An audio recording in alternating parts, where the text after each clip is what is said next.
आपको muscle growth के लिए कितना मात्रा प्रोटीन पर डे कंज्यूम करना चाहिए। जनरली हम यही जानते आए हुए हैं 2.2 ग्राम प्रोटीन पर केजी ऑफ बॉडी वेट या तो 1 ग्राम ऑफ प्रोटीन पर पाउंड ऑफ बॉडी वेट हमको पर डे कंज्यूम करना है मैक्सिमम मसल ग्रोथ के लिए। बट ये जो है यूनिवर्सली सबके लिए एप्लीकेबल नहीं है। नमस्कार दोस्तों, स्वागत है राजीव वर्णवन चैनल पर। आज की वीडियो के थ्रू हम जानेंगे इंडिविजुअली कितना मात्रा में प्रोटीन पर डे उसको कंज्यूम करना चाहिए। इंडिविजुअल प्रोटीन रिक्वायरमेंट डिपेंड करता है कुछ फैक्टर्स के ऊपर। इंडिविजुअल प्रोटीन रिक्वायरमेंट के लिए सबसे इंपॉर्टेंट कुछ फैक्टर्स मैटर करता है। इसमें सबसे जो पहला फैक्टर आता है वो है रेजिस्टेंस ट्रेनिंग। अगर आप मसल ग्रोथ करना चाहते हो तो आपको रेजिस्टेंस ट्रेनिंग करना ही है। विदाउट रेजिस्टेंस ट्रेनिंग आप चाहे कितना भी प्रोटीन कंज्यूम कर लो, आपका मसल जो है ग्रोथ होने वाला नहीं है। सो हमको कितना मात्रा में प्रोटीन का रिक्वायरमेंट होता है इसको हम एक मेटा एनालिसिस के थ्रू देखेंगे।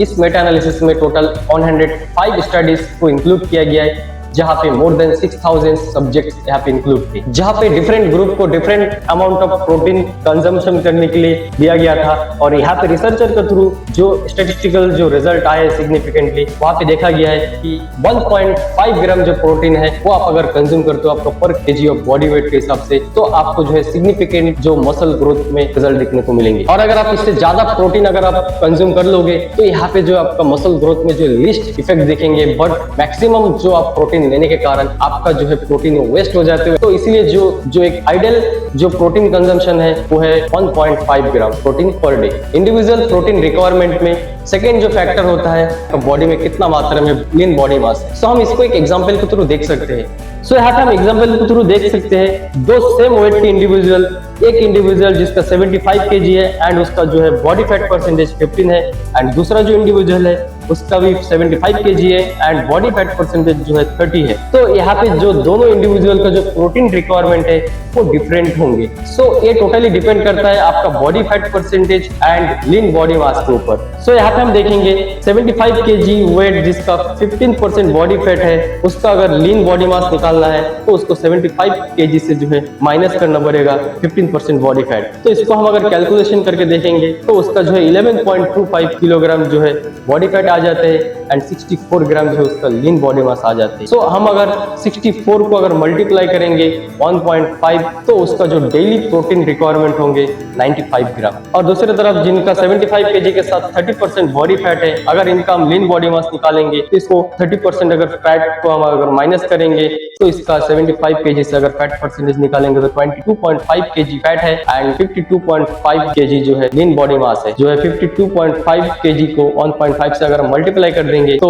इनको जो है पर डे प्रोटीन का रिक्वायरमेंट है 78 ग्राम। सो दोस्तों यहाँ पे हम देख सकते हैं कि सेम वेट के दो इंडिविजुअल और सेम टाइप के जो है वो एक्टिविटीज वर्कआउट कर रहे हैं, बट उनका जो है प्रोटीन रिक्वायरमेंट टोटली डिफरेंट है। तो हम आज तक यही कैलकुलेशन करते आए, टोटल बॉडी वेट से हम 1.5 को मल्टीप्लाई करते थे, बट अब टोटल बॉडी वेट से आपको मल्टीप्लाई नहीं करना है। हमको जो है सबसे पहले हमारा बॉडी फैट परसेंटेज पता होना चाहिए एंड जो टोटल बॉडी वेट है उससे जो है फैट परसेंटेज को माइनस देके फिर हमारा जो लीन बॉडी मास आता है उससे जो है 1.5 को मल्टीप्लाई करके जो अमाउंट आता है वो अमाउंट ऑफ प्रोटीन जो आपको कंज्यूम करना है। बट ये भी डिपेंड करता है कुछ फैक्टर्स के ऊपर।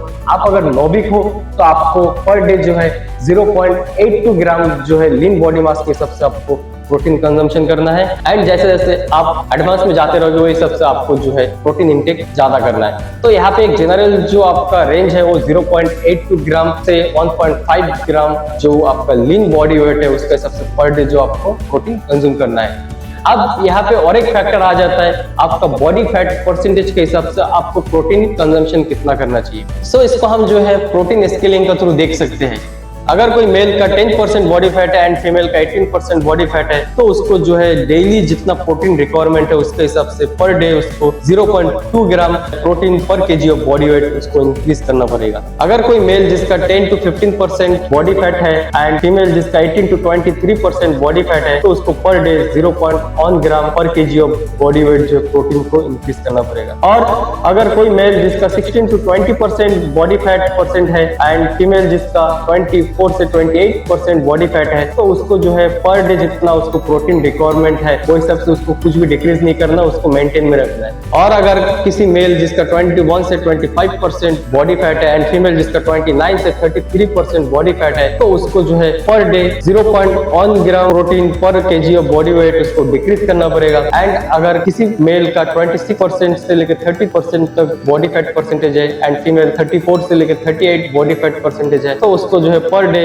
0.2 ग्राम पर KG of body weight protein जो है उसको डिक्रीज करना पड़ेगा। तो यहाँ पे जैसे जैसे आपका फैट परसेंटेज बढ़ते जाएंगे वही सबसे आपको जो प्रोटीन कंजम्पशन को कम करना है, क्योंकि आप अगर आपका एक्सेसिव बॉडी फैट के साथ अगर आप ज्यादा मात्रा में प्रोटीन को कंज्यूम करोगे तो आपको यहाँ पे प्रॉब्लम हो सकता है, क्योंकि जितना ज्यादा एक्सेसिव फैट परसेंटेज आपका रहेगा आपका चांसेस रहता है बॉडी में इंसुलिन रेजिस्टेंस होने का। अब अगर बॉडी में इंसुलिन रेजिस्टेंस हो जाएंगे तो आप जो एक्सेसिव प्रोटीन को कंज्यूम कर रहे हो वो प्रोटीन से जो अमीनो एसिड बॉडी में जाएंगे वो अमीनो एसिड जो है सेल्स के अंदर जा नहीं पाएंगे, क्योंकि इंसुलिन रेजिस्टेंस होने के कारण जो अमीनो एसिड रिस्ट्रिक्टेड हो जाएंगे सेल्स के अंदर एंटर होने में। फिर वो जाके बाद में amino acid and glucose combine हो जाएंगे एंड वो जाके फिर फैटी लिवर बनेंगे। सो दोस्तों आज के लिए इतना ही था। आशा करता हूँ कि इस वीडियो के थ्रू काफी कुछ इंफॉर्मेटिव नॉलेज मिले होंगे।